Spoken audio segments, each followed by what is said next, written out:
They're round, covered in sugar, and people tend to be nicer to you when you make them. Buying friends one donut at a time. My grandmother was a youth group leader way back when, and so many people over the years have stopped me and said, your grandmother made the best donuts in her kitchen in our youth group days, and it was just so delicious. You're so lucky to have her. She probably made donuts all the time for you. But you know what? She never did. Fortunately, she passed the recipe along to my cousin Jess, who makes them all the time, and now Jess has taught me how to make the donuts. So here we go, the secret Cameron family donut recipe.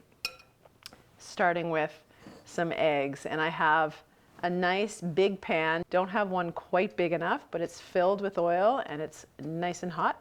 If you have a deep fat fryer, even better. Just remember, safety first. Be careful. I think my grandmother did use a deep fat fryer. All right, so 3 eggs in the bowl. Whisk them up. And then some white sugar.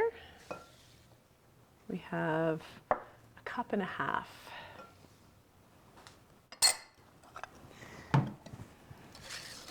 So pretty, this color. My favorite stage of the donut making process. Bright yellow. Okay. Vegetable oil.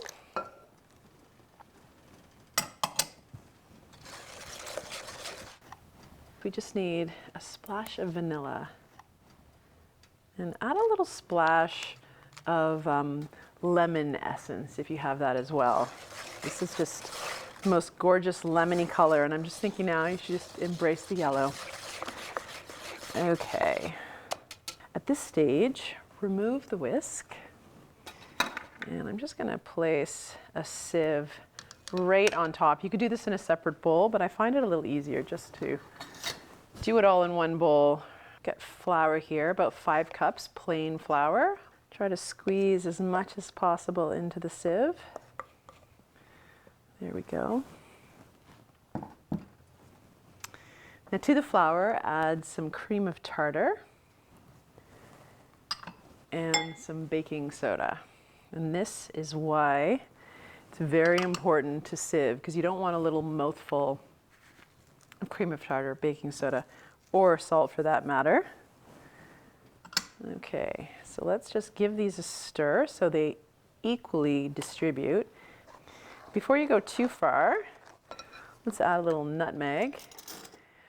Cousin Jess always serves the donuts at Christmas time, and I think the nutmeg is just such a holiday aroma, and it kind of gives a lovely speckled texture to the donuts. Every last little bit. And we are going to slowly add about 1 cup of milk. What we're looking for is quite a sticky dough, not, dry like a tea biscuit. There we are. So at this point, just add a little bit. And I think Jess would say that sometimes she adds less than 1 cup, and sometimes maybe even a little bit more. It just all depends. Sometimes batter, even though you think you make it the same time every time, can be a little dry. Now, this batter benefits from resting for a little while. The dough will sit really nicely in the fridge for probably 3 or 4 days. I'm just going to leave it to do so. But we don't have to wait, because I have made some earlier. I have divided the dough I made earlier into 3. Just a little bit of flour under and over. Just give it a little knead.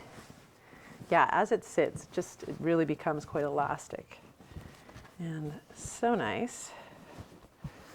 All right, so this is 1/3 of the mixture. It's not going to make many donuts. But the key is to roll it out till it's about 1/4 of an inch thick, and make sure that everything is uniform so the donuts will cook evenly. That's just about right. Just for the sake of demonstration, I'm going to go small. And now I have biscuit cutters here. Jess, of course, has a donut cutter. They're harder to find. If you find one, buy it, get your hands on it. Just be innovative if you don't have one. So just make some circles. You could just use the lid of a glass jar, if that's what you have. I'm going to use the smallest little biscuit cutter for the center. So it's not making a perfectly traditional size. Okay, so we're going to take a little pinch of the batter, make it into a ball just to test to see if the oil is ready. So the ball should sink and then pop back up again. Let's give it a try. So it's bubbling, and here it goes. So we are good to go.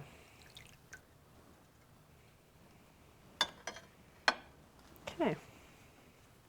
And once you cut out as many circles as you can, just roll that dough again and flatten it until you've cooked off everything. Okay, so the ones that have popped up, let's flip those over. So make sure you have newspaper ready with paper towel on top to adequately soak up any excess fat coming off your beautiful little donuts. There's something kind of nice about all the shapes being slightly different. They just say homemade. So excited. You look fantastic. Okay, so this is where you need an assistant to keep rolling out the dough and making more donuts while you dip into sugar. But it's really important to get them into the sugar when they're still nice and warm. My cousin Sandy, Jess's son, used to watch TV in the basement and look around and deep freeze for snacks, and he always found Jess's frozen donuts that she made for Christmas, and he'd put them on the back of the television while he watched TV so they would defrost, and in half an hour after an episode they were absolutely perfect. Thanks to my grandmother and to my cousins for passing along the recipe. Oh my God. So good. Just want to put my toes up and watch some television. Everything tastes so much better when you make it yourself. Freeze what you can't eat, and when the craving arises, follow the 3 Ds of donuts. Defrost, dunk, and devour.